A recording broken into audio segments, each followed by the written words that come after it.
know how to make this delicious creamy chicken pie, keep watching.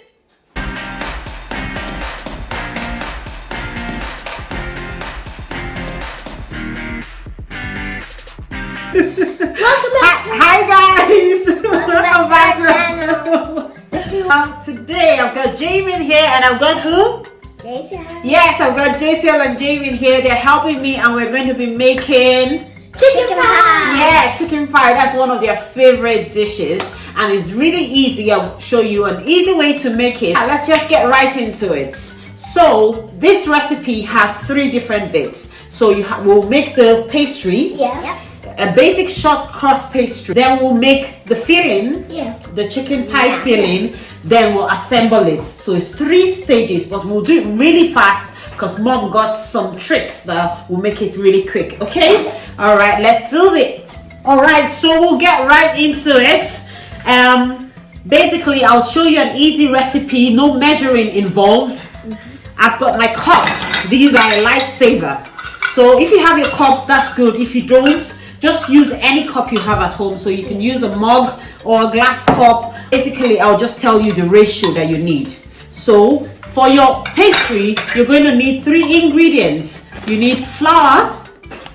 You need butter. Yes. You can use margarine, salted or unsalted, it doesn't matter. And you need a pinch of salt. I'm using self-raising flour. If you don't have self-raising flour, what do you use, Jamin? You use plain flour and a teaspoon of baking soda. Yes, this teaspoon of baking soda is important because it will help it rise. But with this, the rising agent is incorporated. That's why it's called self-raising flour, right? And then you need cold water. Repeat, cold water. That's important if you want your pastry to be flaky. So if you don't have cold water, just get normal water and put some ice in it. Okay, I'm going to use 4 cups of flour to 1 cup of butter. Okay, so it doesn't matter what cup you have. I'm using my normal fancy cup, but yeah, if you don't have that, just use a mug or anything. Try and get your flour to be flat, okay, so that you don't put too much. So I'll just measure that up. 4 cups of flour to how many cups of butter, Jamin? 1 cup of butter. Don't need to write down this recipe. If you just remember 4:1. That's pretty straightforward, isn't it? 4 cups of flour in there. The same cup, use it to measure one full cup of butter. Again, doesn't matter what butter you have, whether it's salted or unsalted. So now make sure your hand is clean because you're going to need your hand for this bit. As I said, this can be done in 5 minutes. We just need to mix this in.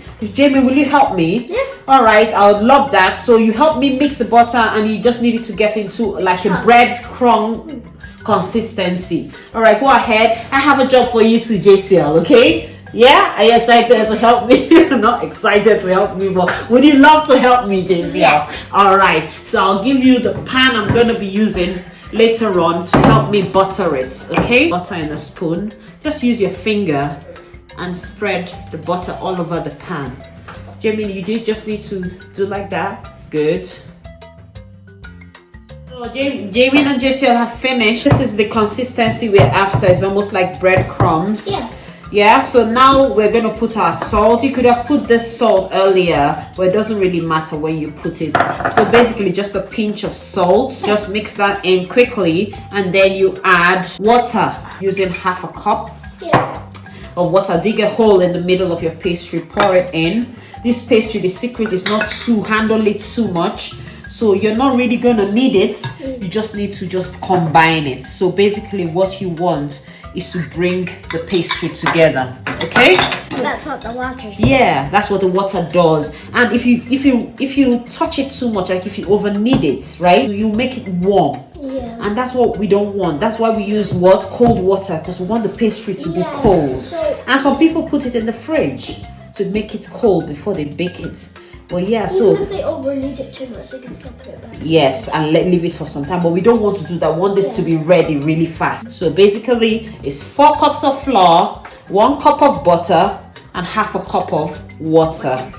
Right? And you can see it has come together. We don't need any more once it comes together, you want it to be, it's a bit loose, it might be a bit crumbly, but it's okay. Don't try to knead it. It's not a bread dough. I'm going to divide mine into two because later on I want to do one pastry for the bottom of the pan and one for the top. So I've got two balls, okay? The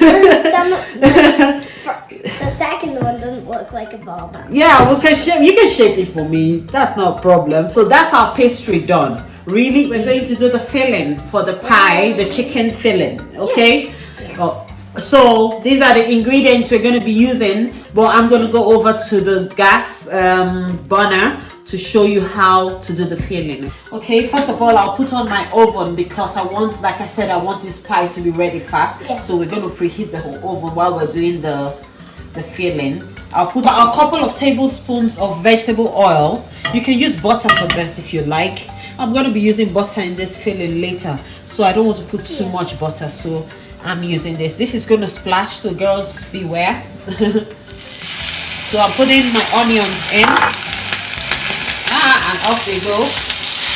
So you just need to saute the onions for 1 to 2 minutes. So after 2 minutes, the onions is brown and you can put in your chicken. My chicken is about 500 grams, but it doesn't matter, it depends on what you have, okay? So I'm just putting in my chicken. As you can see, my chicken is parboiled. It's okay if you have, if your chicken is not parboiled, if your chicken is fresh chicken, the only difference is that you will have to cook it a little bit longer. But I'll put chicken stock in. This is about 500 liters, as you can see, of chicken stock. You can use veggie stock, you can use water if you don't have any chicken stock. This is the chicken stock I got from parboiling this chicken. Okay, I always preserve it. So I'll just pour the chicken stock in. Chicken stock is always flavored, so you have to go easy on the seasoning. But all I need to put now, 1 chicken stock cube, right? A pinch of salt, because remember, my chicken stock, the liquid chicken stock, is already flavored. Then I'll put a bit of ginger, ground ginger, and ground garlic granules, okay? Just a bit. If you have fresh ones, you can use them, that's fine. As you can see, my stock is a bit watery and loose. So what you need to do to thicken this is to put some flour in here. But if you just put in your powdered flour, you have lumps, and it takes a while for those lumps to dissolve. So what I found out, the secret is to put a bit of butter, mix your flour. So after mixing the flour and the butter, this is what you get. And now all I need to do is drop this into the pan, and it will really dissolve fast. I say it will thicken this the pie filling really fast. As the butter is melting, the flour will dissolve. Our pie filling is almost ready, but because I like my pie to be really rich, I like to put a bit of potatoes. Diced 1 big Scottish potato. In Nigeria they call it Irish potato, but yeah, I already had it boiled and diced. But if you're using fresh chicken, you can as well just put the just dice the raw Scottish potato or Irish potato in there. If you're using 1 big one, that's fine, or you can use 2 small ones like this, okay, for this recipe. So yeah, mine is already boiled because I had it earlier. It helps to thicken the pie sauce, but apart from just thickening the sauce, it also adds to the taste, because who doesn't like potato? At this point, you can add any other things you like, okay? You can add vegetables, you can add mushroom, you can add broccoli, if you have frozen mixed vegetables, you can put it in. That's one good way to get your children to eat vegetables, because every child likes a good pie or good chicken pie. But if there's vegetables inside, they will eat it because it's still going to be yummy. They will notice the taste of the vegetables. Just showing you the basic chicken pie recipe. But if you have mushrooms, just chop them into small bits. Now is the time to put them in. And my last ingredient for this is to put cream. So single or double cream gives a nice creamy taste to your chicken pie. So I would say maybe about 3 or 4 tablespoons of cream goes in there. Look at that. This does a big difference to the taste. It does. It gives you a creamy chicken pie. It's so delicious. At this point now, if you have any other seasoning like cinnamon, sometimes I put cinnamon in my pie, a little bit of ground cinnamon. You can add or nuts or smoked paprika. It just depends on what spices you have. All these are optional now. I'm just being extra as always. That's cinnamon. You can smell it, but it's optional, and a bit of paprika. I like to add a little touch, a little goodness to it. If I had put my veggies, you'll be seeing lots more color. But yeah, that's my pie filling ready. It's ready in, I think, about 7 minutes. That's because my potato was already boiled and my chicken was leftover chicken or parboiled chicken, right? That I steamed a lot of chicken and I had extra chicken in the fridge. If you don't have it, use fresh chicken. All you need to do is leave it for an extra 5 minutes. Chicken doesn't take a long time to cook, so it's not going to make your cooking time too different from mine. Maybe just extra 10 minutes to your cooking time, because the potato will have to soften and the chicken will have to cook through. That's my chicken pie filling ready. Well, the girls are back. They went for a little break while I was doing the pie filling because I didn't want them to like, oh my nose, the onions. Anyway, so we're back. I brought out the pastry from the fridge. We're going to roll out the pastry while my pie filling is getting cool. Okay, remember, if you notice, my pie filling was a bit loose, but that's good because I like when I dig into the pie to have it to, I don't want a dry pie. Exactly. Yes, we want that liquid. We want it to overflow. Yeah, to overflow. It just feels like lava coming out from a volcano, and it feels good. So now I'm going to just roll out my pastry. Like I said, I divided it into two. So we'll do the bottom one first, and then we'll do the top one. If I had two mats, both of you would have been doing. I'll let one person do one at a time. So who's going to go first? Jason can go first. All right, Jason, just need to flatten it to about, I'll tell you when to stop, okay? Just so go ahead, so quickly, because we want to be ready really fast, yeah? That's okay, use the rolling pin. I'll start. All right, let's go. Good, and then raise it up. You can turn it around and do it again. This mat is very good. I used to do my pastry on my island, but it used to always stick even though I put flour. And then I found this silicone mat, and it does a good job because you can just lift the mat. It's breaking. Yes, okay, it's okay if it breaks. That's the good thing about it. Yes, it's a homemade pie, and then we want it flaky. So if your pastry is breaking, somehow that's good because that means you get it. You can clean your hand later, Jay. You see, this girl is a clean freak. Any little flour that gets on her hand, she wants to dust it off. It's okay, Jay. So I'm going to be using my a casserole dish to do my pie, but it doesn't matter what dish you have. If you have the normal pie pan, if you have the baking pan like you use for your cake, you can use that, or you can use your frying pan. You just need to flatten it as flat as you want. I don't like my pastry to be too thick. You can calculate it. Yeah, we can. Just make your pastry to be thin. I just rolled it on my rolling pin. You put your pie tray there, then you unroll it. Okay, whatever tray you're using, you unroll it over it. And it should sit nicely. You should have a rough idea of what the size of your pan is. That will help you to know how flat or how wide you want to do your pie. Don't worry if it breaks, okay? Because one thing with homemade pie is that it's never perfect looking, but it tastes nice. You can take some out from the part where it's extra and you just patch it up. Yeah. Some people blind bake their pie. You know what blind baking is, Giselle? No. Blind baking. Some people will put some rice in here into like not rice but like those baking balls. Baking balls. Jamie knows. I think she's seen it. There's something called baking balls. They put it in here. Then they bake this bottom of the pie so that it cooks a little bit first before they put the filling in. But I don't do that. Okay, I just put because my filling will still be a little bit warm.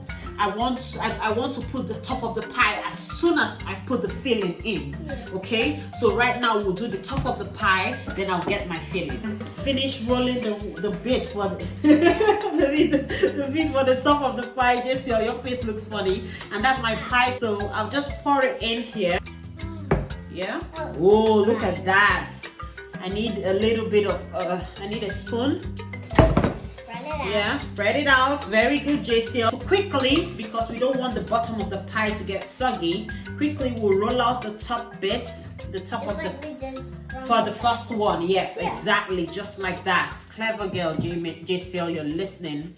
So now we just unroll it again to cover the pie. Look at that, very easy. So you see all this excess, don't worry about it, we're going to use it. So first of all, you cut out the excess, whatever excess you have. You can use your hand to cut it out, you can use a knife to cut it out, it doesn't really matter. We're going to use this excess, or we are just going to use it to bake something else if we don't want to use it here. But something I like to do is pinch my pie. So we're gonna pinch. Yeah, Jamie, you're gonna need help. You just need to squeeze. Do it at the top. Yeah, you can do it over there if you like. Oh, that's a good way to do it, Jamie. Jamie has taught me a new method. I usually just squeeze it together. So yeah, we're just trying to seal. Don't worry, it doesn't need to be neat. You make it a bit neat, but it doesn't need to be perfect. If you're looking for perfect, go and buy a shop pot. A shop pot pie. If you want homemade one, it won't look perfect, but it will taste really good. Okay? So just pinching is in 2 bits together. Okay? And because we have a little bit of excess, we can use some of it, can design the top of our pie. You can use a biscuit cutter if you have one.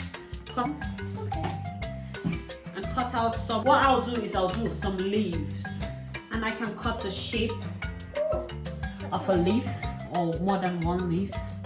It doesn't have to be perfect. Again, I keep insisting.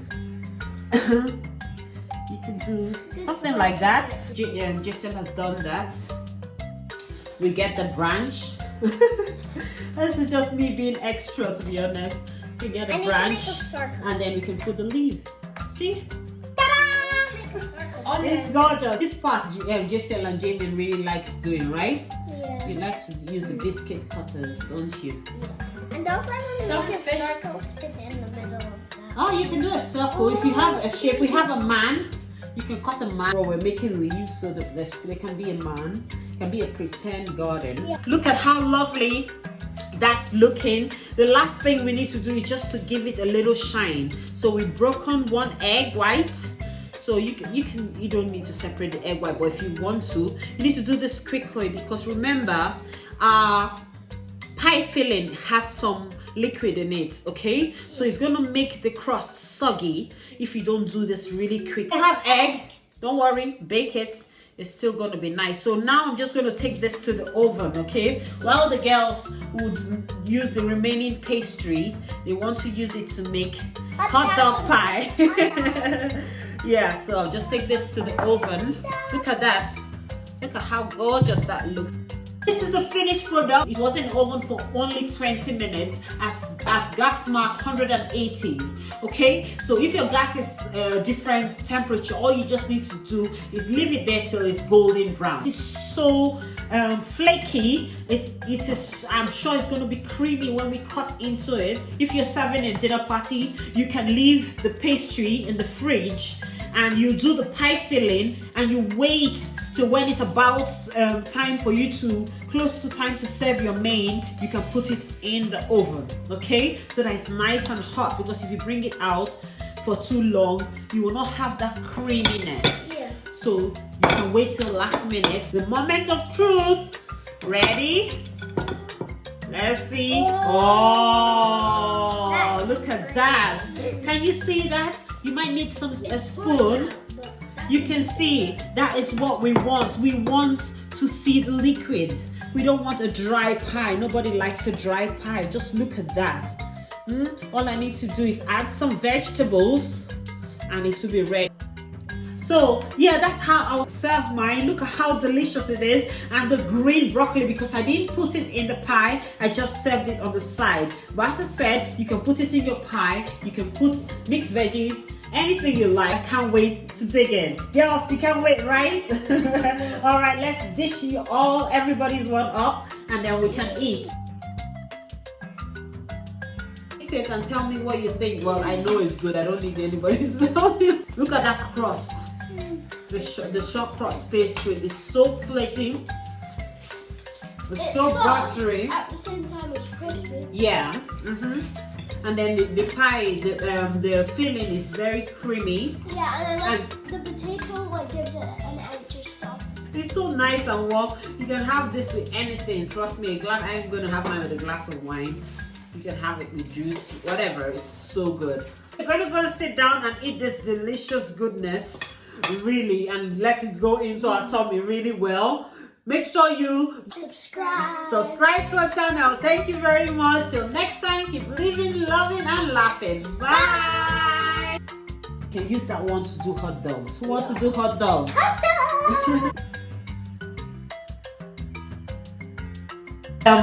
What do you call it? It's like the one. Yeah, flaky. I got it. I'll get right into it 100 times. So I'm using